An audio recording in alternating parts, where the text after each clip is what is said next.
අර කවදා හරි කඩේකට ගිහින් තේනවද නිකම්බ බලන්නම් තියලා හිතාගෙන. හැබැයි එළියට එනකොට අතේ සල්ලි තිවර වෙලා ප්ලාස්ටික් බෑග් දෙක තුනකුත් උස්සගෙන ඔව් මට නම් ඕක ඕන තරම් වෙලා තියෙනවා. ඒකනේ. ඉතින් ඇත්තටම අපිට මේ දේවල් ඒ වෙලාවේ ඕන වෙලාමද ගත්තේ? නැත්තම් මොකක් හරි නොපෙනෙන බලවේගයක් අපිව දේ තීරණයට තල්ලු කළාද කියන එක තමයි ප්‍රශ්නේ. ගොඩක් වෙලාවට එතන තියෙන්නේ අපේ වොමනාවට වඩා ව්‍යාපාරිකයන්ගේ සැලසුමක්. හරියටම. අද මේ විශේෂ විමර්ශනයෙන් අපි කතා කරන්නේ අන්න ඒ ව්‍යාපාරිකයෝ පාරිභෝගිකයන්ගේ මනස එක්ක කරන අපූර්ව ගනුදෙනුම කරන. මේ අලෙවිකරණ මූලාශ්‍රවල තියෙන කරුණු ටික අර බස් එකේ කෝච්චියේ යන ගමන් අහගෙන ඉන්න කෙනෙක්ට උනත් ලේසියෙන් තේරෙන විදිහට සරලව කතා කරන්න තමයි අපි මේ ලෑස්ති වෙන්නේ. සරලවම කිව්වොත් තමන්ගේ බඩු විකුණ ගන්න ව්‍යාපාරිකයෝ පාවිච්චි කරන නොපෙනෙන භාෂාව ගැන. ඔව්. අලෙවිකරණයේදී ඒ නොපෙනෙන භාෂාවට තමයි ප්‍රවර්ධනය එමත් නැත්නම් ප්‍රොමෝෂන් කියලා කියන්නේ. ගොඩක් අය හිතන්නේ ප්‍රවර්ධනය කියන්නේ අර ටීවී එකේ යන ඇඩ් විතරයි කියලා. ඒක වැරදි නේද? සම්පූර්ණයෙන්ම මේක ඊට වඩා ගොඩක් ගැඹුරු මනෝවිද්‍යාත්මක ක්‍රියාවලියක්. මේකෙන් කරන්නේ නිකංව තොරතුරු දෙන එක විතරක් නෙවෙයි. කිසියම් නිෂ්පාදිතයක් ගැන මිනිසුන්ගේ හිතේ ආශාවක් ඇති කරලා ඒක මිලදී ගන්න අභ්‍යන්තර පෙළඹීමක් ඇති කරන එක. අන්න ඒකයි. හැබැයි මට මෙතනදී පොඩි ප්‍රශ්නයක් එනවා. අපි මේක සරලව තේරුම් ගමුකෝ. අපි හිතමු මම අලුතින් සුපිරිම කෑම කඩයක් දානවා කියලා. මගේ කෑමවලට ගහන්න වෙන කෑමක් මුළු පළාතෙම නැහැ. හරි. ඉතින් කෑම එච්චරටම රසනම්, ක්වොලිටි නම් මිනිස්සු නිකම්ම ඇවිත් කයි නේද? ඇයි මම තව සල්ලි වියදම් කරලා මේ ප්‍රවර්ධන වැඩ කරන්නේ? අර කටින් කට යන කතාවෙන් නිකම්ම බිස්නස් එක හැදෙන්නේ නැද්ද? ඔව්. ඔය ප්‍රශ්නය ගොඩක් අලුත් ව්‍යාපාරිකයන්ට එන එකක්. හැබැයි ප්‍රායෝගිකව ඇත්ත තත්ත්වය ඒක නෙවෙයි. දැන් ඔබ ඔය කියන්නේ කෑම කඩේ කොච්චර රස වුණත්, කඩේ ඇතුලේ කොච්චර පිරිසිදු වුණත්, පාරේ යන මිනිස්සයා මොකොත් දන්නේ නැහනේ. ඒක ඇත්ත. එළියෙන් පේන්නේ නැහනේ. කතාව යන්නත් මුලින්ම කවුරු හරි කඩේට ඇවිත් කෑම කන්න එපයි. අලුත් භාණ්ඩයක් හරි සේවාවක් හරි වෙළඳ පොලට හඳුන්වා දෙනකොට ඒක කොච්චර හොඳ වුණත් මුල්ම තල්ලුව දෙන්න ඕනේ. ඒ කියන්නේ මූලික දැනුවත් කිරීමක් කරන්නම වෙනවා. ඒ කියන්නේ කඩේ නම ගහලා ලස්සන බෝඩ් එකක් දාලා ඔව් ඔව්. අර පළවෙනි දවසේ උණුණු කෑම වල සුවඳ පාරට යන්න දීලා මිනිස්සුන්ගේ අවධානය ගන්න එක අනිවාර්යයි නේද? අනිවාර්යෙන්ම. ඒ වගේම තමයි තරංගකාරීත්වය. අද කාලේ එකම දේ කරන කඩ කීයක් තියෙනවද නේද?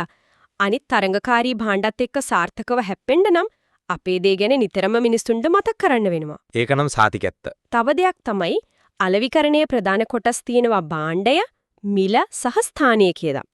දැන් බඩු කොච්චර හොඳ වුණත්, මිල කොච්චර සාධාරණ වුණත් කඩේට ලේසියෙන් යන්න පුරුවන් නම් අන්න හරි. ප්‍රවර්ධනයක් නැත්තම් ඒ කිසිම දෙයකින් වැඩක් වෙන්නේ නැහැ. මුළු ආයතනයේම ප්‍රතිරූපේ රඳා පවතින්නේ අපි ඒක සමාජයට ගෙන යන්න විදිහ මත. ඒකෙන් පැහැදිලි වෙනවා මේ මුලපිරීම කොච්චර වැදගත්ද කියලා. හැබැයි මෙතනදී තව ප්‍රශ්නයක් එනවා. ව්‍යාපාරයක් හැමතිස්සෙම එක දිගට මේ දේවල් කරන්න ඕනේද? දැන් ලෝකේ තියෙන ලොකුම බ්‍රෑන්ඩ් උදාහරණයක් විදිහට කොකාකෝලා වගේ සමාගම් ගත්තොත් ඒගොල්ලම මුළු ලෝකෙම දන්නව නේද? ඔව් නොදන්න කෙනෙක් නැහැ. කවුරුත් අලුතින් ඒක අඳුර ගන්න ඕනේ නේ. ඒ තාමත් කෝටි ගණන් වියදම් කරලා ඒගොල්ලෝ අලුත් ඇඩ් හදනවා, ප්‍රවර්ධන වැඩ කරනවා. ඒ ඇයි? ඒක මරු උදාහරණයක්. මේමයි ප්‍රවර්ධනයේ අත්‍යවශ්‍යම වෙන විශේෂ අවස්ථා තුනක් තියෙනවා කියලා මේ මූලාශ්‍රවල පැහැදිලිවම කියනවා. පළවෙනි එක අපි අර කලින් කැමකට උදාහරණෙන් කිව්වා වගේ අලුත් භාණ්ඩයක් වෙළඳ පොළට දානකොට. හරි ඒක පැහැදිලි. දෙවෙනි අවස්ථාව තමයි ඔය කොකාකෝලා උදාහරණයෙන් කියවන්නේ. කියන්නේ දැනට තියෙන භාණ්ඩවලට තියෙන ඉල්ලුම පල්ලෙහාට වැටෙන්න නොදී දිගටම තියාගන්න ඕන වෙනකොට. ඒ කියන්නේ ප්‍රවර්ධනයේ නැවැත්තුවොත් එච්චර ජනප්‍රිය එකක් වුණත් මිනිසුන්ට අමතක වෙනවා කියන එකද? හරියටම. වෙළඳ පොළ කියන්නේ නිතරම වෙනස් වෙන අලුත් තරංගකාරයෝ එන තැනක්නේ. කොච්චර ජනප්‍රිය වුණත් තමන්ගේ නම මිනිස්සුන්ගේ ඇස් විස්තරහන් නිතරම ගැටෙන්නේ නැත්නම් ඊළඟට එන අලුත් බ්‍රෑන්ඩ් එකක් ඒතන ගන්නවා. මිනිස්සුන්ගේ මනස හැදිලා තියෙන්නේ නිතර දකින්න දෙයට, මතකයේ තියෙන දෙයට වැඩි කැමැත්තක් දක්වන්න. ඒක ඇත්ත. එතකොට තුන්වෙනි අවස්ථාව. තුන්වෙනි අවස්ථාව තමයි ආයතනයේ නම, ඒ කියන්නේ ප්‍රතිරූපය වර්ධනය කරගන්න ඕනේ වෙනකොට. සමහර වෙලාවට කෙලින්ම බඩු විකුණනවට වඩා සමාගම ගැන මිනිස්සුන්ගේ හිතේ හොල විශ්වාසයක් හදන්නට වැදගත් වෙනවා. මෙතන තමයි ඇත්තටම රසවත්ම හරියන්නේ. එහෙනම් මේ දේවල් කරන්නේ කොහොමද කියලා අපි ටිකක් ගැඹුරට බලමු. මේ ප්‍රවර්ධනය කරන්න පාවිච්චි කරන ප්‍රධාන ක්‍රම එහෙමත් නැත්නම් ආයුධ 6ක් යන මේ ලේඛනවල තියෙනවානේ. ඔව් ප්‍රවර්ධන මිශ්‍රණය කියන්නේ ඒකට තමයි. අපි මේ 6න් මුල්ම දෙක විදිහට ප්‍රචාරණය සහ විකුණුම් ප්‍රවර්ධනය ගත්තොත් ගොඩක් අයට මේ දෙක පැටලෙනවා. මේ දෙකම සල්ලි වියදම් කරලා කරන දේවල් නේද? ඔව් දෙකටම පිරිවැයක් දරන්න වෙනවා. හැබැයි මේ දෙකේ අරමුණු සම්පූර්ණයෙන්ම දෙකක්. මුලින්ම ප්‍රචාරණය කියලා ඇඩ්වර්ටයිසිං ගැන කතා කළොත් මේක කරන්නේ අනාගත ඉල්ලුම වර්ධනය කරගන්න. ඒ කියන්නේ අර ටීවී එකේ යන දේවල්. ඔව් නිශ්චිත ආයතනයක් තමන්ගේ නම දාලා සල්ලි වියදම් කරලා රූපවාහිනිය පත්තර හරි අන්තර්ජාලය හරහා ලොකු පිරිසකට එකපාර පණිවිඩයක් දෙනවා. මෙතනදී කිසිම පුද්ගලික සම්බන්ධයක් නැහැ. අපි ඒකට කියනවා අපෞද්ගලික sannivedanayak කියලා. මට හිතෙන විදිහට ප්‍රචාරණය කියන්නේ නිකන් මනස හෝදනය කරනවා වගේ වැඩක්. ඒ කියන්නේ එක දිගට අපේ මොළයට දානවා අපේ බ්‍රෑන්ඩ් එක හොඳයි අපේ බ්‍රෑන්ඩ් එක හොඳයි කියලා. හැබැයි ඒකේ මිනිස්සු හෙට උදේම ගිහින් මේ භාණ්ඩේ ගනීවි කියලා කිසිම සහතිකයක් නැහැ නේද? ඇත්තටම නෑ. ප්‍රචාරණයෙන් කරන්නේ හරියට බීජයක් හිටවනවා වගේ වැඩක්. ඒ වෙලාවෙම ඵල ලැබෙන්නේ නෑ.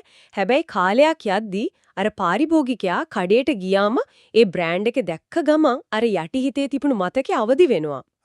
ඒක ටිකක් දිගු කාලීන හඩක්. ඔව් ඒකට කාලයක් යනවා. ඒත් විකුණුම් ප්‍රවර්ධනය එමත් නැත්නම් සේල්ස් ප්‍රොමෝෂන් කියන්නේ ඊට වඩා හුඟක් ආක්‍රමණශීලී උපක්‍රමයක්. මේකෙන් කරන්නේ දැන්ම ගන්න මේ මොහොතේම ගන්න කියලා පාරිභෝගිකයව පොළඹවන එක. කෙටි කාලීන දිරිගැන්වීමක්. අර buy one get one free එමත් නැත්නම් අද මධ්‍යම රාත්‍රියේ අවසන් වෙන සේල් එක වගේ දේවල්ද? අන්න හරි. එතනදී මනෝවිද්‍යාත්මකව ලොකු බලපෑමක් කරනවා. අර නැති වෙයි කියන බය, fear of missing out කියන එක මිනිස්සුන්ගේ ඔළුවට දානවා. අපේ මොලේ හැදිලා තියෙන මොකක් හරි පාඩුවක් වෙන්න යනවනම් ඒක වළක්වා ගන්න ඉක්මන් තීරණ ගන්නනේ. ඒ කියන්නේ අර සේල් බෝට් එකක් දැක්කම නිකම්ම කඩේට යවෙන්නේ. ඔව් ප්‍රචාරණයෙන් හිමින් සැරේ ඔළුවට දාපු අදහස විකුණුම් ප්‍රවර්ධනයෙන් ෂණික ක්‍රියාවක් බවට පත් කරනවා. හරි. ඒ කියන්නේ ප්‍රචාරණයෙන් දිගකාලීන ආයෝජනයක් කරනවා, විකුණුම් ප්‍රවර්ධනයෙන් ඉක්මන් ප්‍රතිඵල ගන්නවා. එතකොට ඊළඟ ක්‍රම දෙක මොනවද? අර මුළු සමාජයටම කෑ ගහලා කියනවා වෙනුවට ටිකක් ළඟට ගින් කතා කරන ක්‍රම දෙකක් ගැන මේකේ කියනෝ නේද? ඒ තමයි පෞද්ගලික විකුණුම් සහ මහජන සම්බන්ධතා. පෞද්ගලික විකුණුම් හැව පර්සනල් සෙලින් කියන්නේ සරලවම මූණට මූණ කතා කරලා බඩු විකුණන එක. මෙතනදී අලෙවි නියෝජිතයෙක් ගනුදෙනු කරුවා එක කෙලින්ම කතා කරලා ප්‍රශ්න වලට උත්තර දීලා ලොකු විශ්වාසයක් ගොඩනගනවා. හැබැයි ඉතින් මේක හැම දෙයකටම පාවිච්චි කරන්න බෑ නේද? ඒ කියන්නේ රුපියල් 5 බිස්කට් පැකට් එකක් විකුණන්න ගියක් ගාන යන්න බෑනේ. ඒක ව්‍යාපාරයකට මහා පාඩුවක්. ඒක සම්පූර්ණයෙන්ම ඇත්ත. සාමාන්‍යයෙන් මේක පාවිච්චි කරන්නේ ටිකක් මිලාදික ඒ වගේම සංකීර්ණ භාණ්ඩ විකුණනකොට. උදාහරණයක් විදිහට කාර් එකක්, ඉඩමක්, එහෙමත් නැත්නම් ජීවිත රක්ෂණයක් වගේ දෙයක් විකුණනකොට.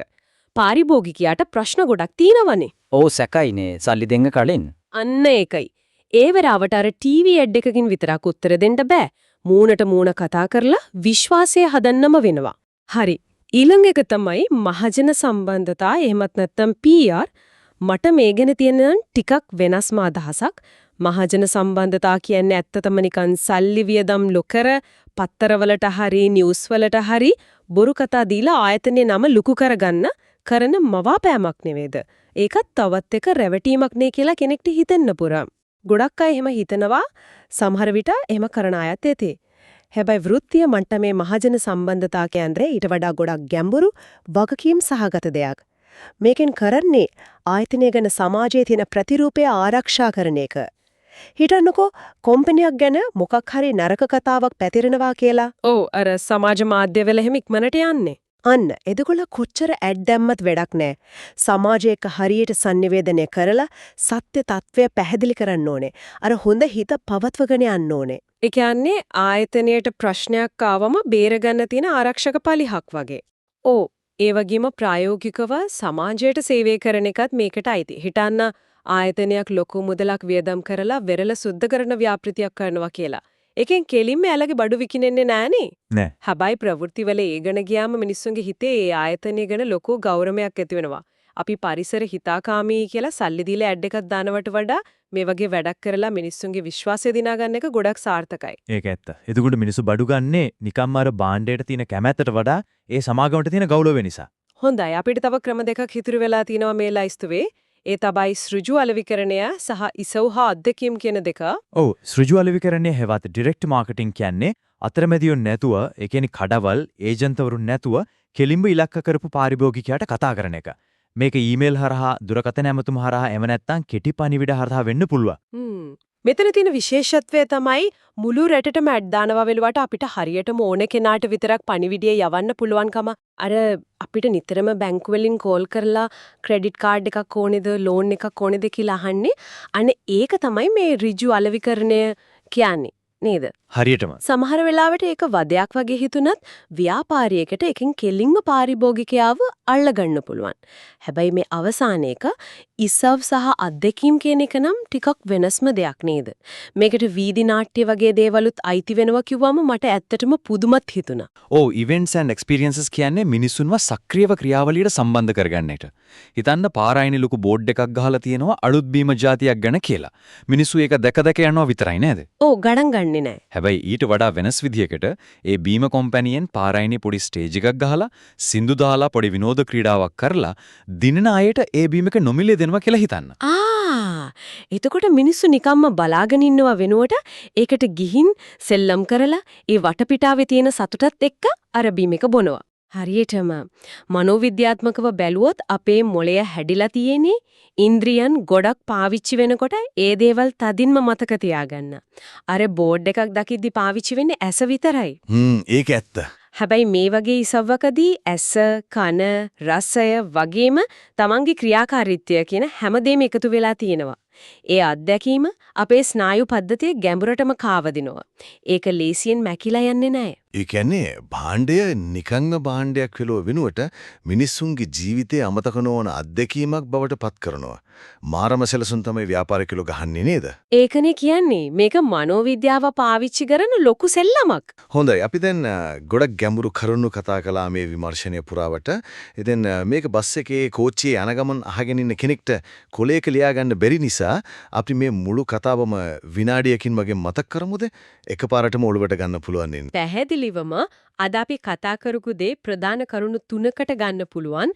පළවෙනි එක තමයි ප්‍රවර්ධනය කියන්නේ නිකන්ම තොරතුරු දෙන එක නෙවෙයි මිනිස්සුන්ගේ හිතේ ආශාවක් ඇති කරලා භාණ්ඩයක් ගන්න එයාලව මනෝවිද්‍යාත්මකව තල්ලු කරන එක. හරි. දෙවෙනි කරුණ මේක අලුත් බඩු හඳුන්වා දෙන්න වගේම කොච්චර ජනප්‍රිය වුණත් ඉල්ලුම නොවැටි තියාගන්න සහ ආයතනයේ නම ආරක්ෂා කරගන්න දිගටම කරන්න ඕන අත්‍යවශ්‍ය දෙයක්. සා තුන්වෙනි කරුණ විදිහට අපි ඒකට පාවිච්චි කරන උපක්‍රම 6ක් කතා කරා නේද?